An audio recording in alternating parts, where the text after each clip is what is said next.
Bueno, y justamente para hablar sobre esto, le agradecemos que nos tome la comunicación Octavio Romero Oropesa, director del Instituto del Fondo Nacional de la Vivienda para los Trabajadores. ¿Qué tal, director? Muy buenas tardes.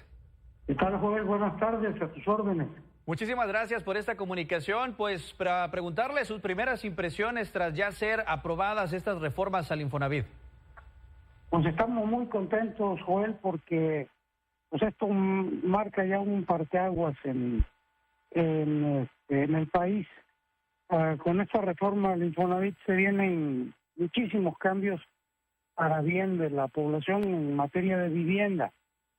Una de las más importantes tiene que ver con este programa prioritario de la presidenta de la República, Claudia Sheinbaum, en el sentido de construir el 1.000.000 de viviendas, ¿no? Para gente de menores ingresos. 500,000 viviendas se van a construir a través del Infonavit y 500,000 a través de la CONAVI para no derechohabientes. Y esto es muy importante porque hace más de 10 años en México no se construye vivienda para la gente con menos ingresos. Hay un déficit en el Infonavit de vivienda o de gente que ya puede solicitar un crédito para vivienda de interés social de más de 7 millones, pero pues no hay que comprar. Tienen derecho a solicitar un crédito, pero no tienen que comprar porque no se construye esta vivienda. Entonces, si no la construyen los desarrolladores, pues alguien la tiene que procurar para satisfacer esta necesidad que es un derecho constitucional. Entonces, bueno, ahora con esta nueva ley del Infonavit, pues se va a poder construir desde el Infonavit, se va a poder construir esta vivienda, se va a poder adquirir suelo para construcción de vivienda y sobre todo una cosa que es importantísima, se van a poder corregir créditos que se otorgaron que tenían la característica de que aunque la gente, el derechohabiente, pagara los intereses y pagara la amortización de su crédito, Ajá. en lugar de que bajara ese crédito, subía. Sí. Entonces, todo esto es un beneficio para los derechohabientes, para el pueblo en general, y estamos muy contentos. Además de que va a permitir esta reforma que Ajá. que pueda haber más transparencia, que pueda haber revisión de las cuentas del dinero de los trabajadores, que es dinero que nosotros consideramos que es sagrado. Justamente, director, hemos visto debates acalorados tanto en la Cámara de Diputados como en el Senado que giran justamente en torno a estos 2.4 billones de pesos acumulados en las subcuentas de viviendas. La oposición dice que pues se los quieren robar. Pues están acalorados porque les da calor, la oposición se acalora porque ya no van a poder robarse el dinero. Claro que venían haciendo. Ajá. En el Infonavit había mucha corrupción, mucha situación en la cual no había revisión, era como tierra de nadie, se podían disponer de recursos, se podían contratar empresas a discreción y todo eso se va a acabar. Pero nada más déjame hacerte una corrección. Pues. La oposición, y ojalá así sigan porque pues no van a regresar nunca al gobierno, es muy ignorante. No solo son mala gente porque dicen mentiras, Ajá. porque no se expresan con la verdad, pero no son muy ignorantes. Hablan de 2.4 millones de pesos, yo no sé dónde lo sacaron.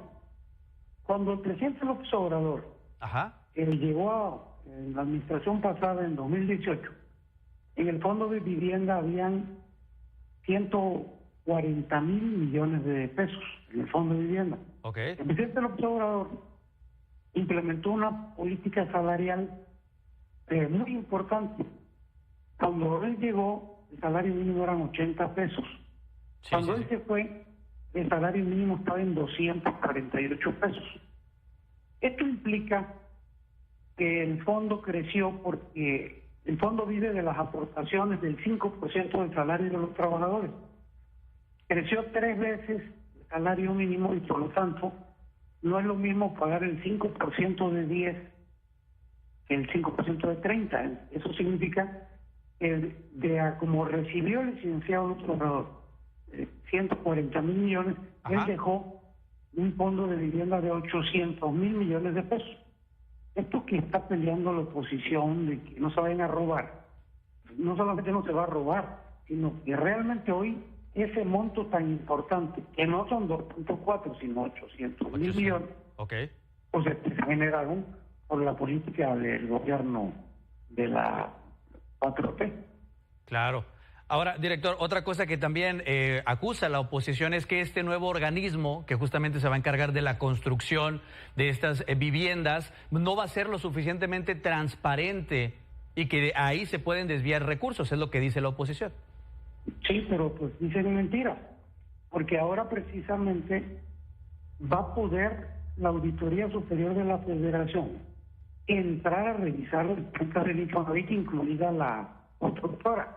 Lo que no dice la oposición es que hasta el día de ayer la Auditoría Superior de la Federación no podía entrar a revisar las cuentas del Infonavit, y cuando se metía el Infonavit se amparaba. Entonces son muy mentirosos y están diciendo exactamente lo contrario a lo que ahora va a ocurrir. Claro. Sí, hemos visto justamente estos debates también, director, y también se centran en un señalamiento particular en contra de usted mismo, que dicen que cuando estuvo a cargo de Pemex usted la llevó a la quiebra y ahora que dicen piensa hacer lo mismo con el Infonavit. ¿Qué le podría responder usted a la oposición? Pues el otro día escuché a una diputada de oposición que decía yo me había robado 2.1 millones de pesos en Pemex, más 1.3 billones, no millones, más 1.3 billones que había puesto Hacienda. Total que la cuenta de lo que me he robado era como 2 veces lo que tiene Carlos Slim de fortuna. Entonces, no pues decir nada más de que uno escucha. Hay una frase del López Obrador que es bien importante y que yo siempre la voy a recordar, porque dice que cuando uno pues está en un cargo público tiene uno que pagar una dosis de humillación. Cuando lo insultan, cuando dicen mentiras, cuando se expresan de esta manera, pues es un poco el precio que uno tiene que pagar cuando está en estos encargos. Y pues simplemente aclarar que no es cierto, que son gente muy mentirosa y muy corrupta los de la oposición, por cierto. Claro. Director, ya para terminar, ¿qué le podría decir a usted a todas estas personas que están pensando en sacar un crédito en el Infonavit, que tienen ahorrado todavía en la subcuenta de vivienda y que no lo han podido utilizar justamente porque no han encontrado un precio ideal de vivienda? ¿Qué es lo que viene para ellos? Viene la construcción de la vivienda, que precisamente tiene como objetivo que puedan adquirir esa vivienda. Pero también decirles a todos los derechohabientes del Infonavit que el dinero que ellos tienen en su cuenta de vivienda es absolutamente seguro. El dinero del Infonavit, del Fondo de Vivienda, solo se puede usar para 3 cosas. Para que el derechohabiente adquiera una vivienda, para que mejore su vivienda, la amplíe, la repare. Y en caso de que no necesite vivienda porque ya la adquirió, que la recibió en herencia, el día que se retire se lleva su dinero junto con su pensión. Entonces es un dinero que es sagrado, que es intocable y que ellos van a disponer ya sea para una casa o para su pensión. Y un llamado a todos los derechohabientes también a que no se dejen engañar. Hay muchos coyotes en torno al Infonavit que engañan a la gente diciéndole: yo te puedo sacar tu dinero del Infonavit, porque si no lo sacas se lo va a quedar el gobierno, te lo van a robar, yo te puedo ayudar a que lo saquen y lo uses en lo que tú quieras. Es la primera mentira. No se debe sacar el dinero para lo que tú quieras, sino para la vivienda, para la reparación de la vivienda o para la pensión. Pero el caso es que los engañan y a través de mecanismos fraudulentos logran sacar el dinero del Infonavit. Lo que pasa es de que se llevan el 40 o más del dinero, se lo lleva el coyote. Y al final del día, el que tiene que pagar el crédito pues es el derechohabiente. Entonces, vienen cambios muy importantes en términos de combatir esa corrupción, en términos de que solamente el derechohabiente reciba el recurso y de que se acaben los intermediarios, estos denominados coyotes. Octavio Romero Oropeza, director del Infonavit, le agradecemos muchísimo esta comunicación y ojalá podamos seguir platicando también más adelante una vez que empiece, pues ahora sí que a verse ya de lleno estos cambios dentro del instituto. Muchísimas gracias. Muchas gracias, Joel. Buenas tardes. Muy buenas tardes.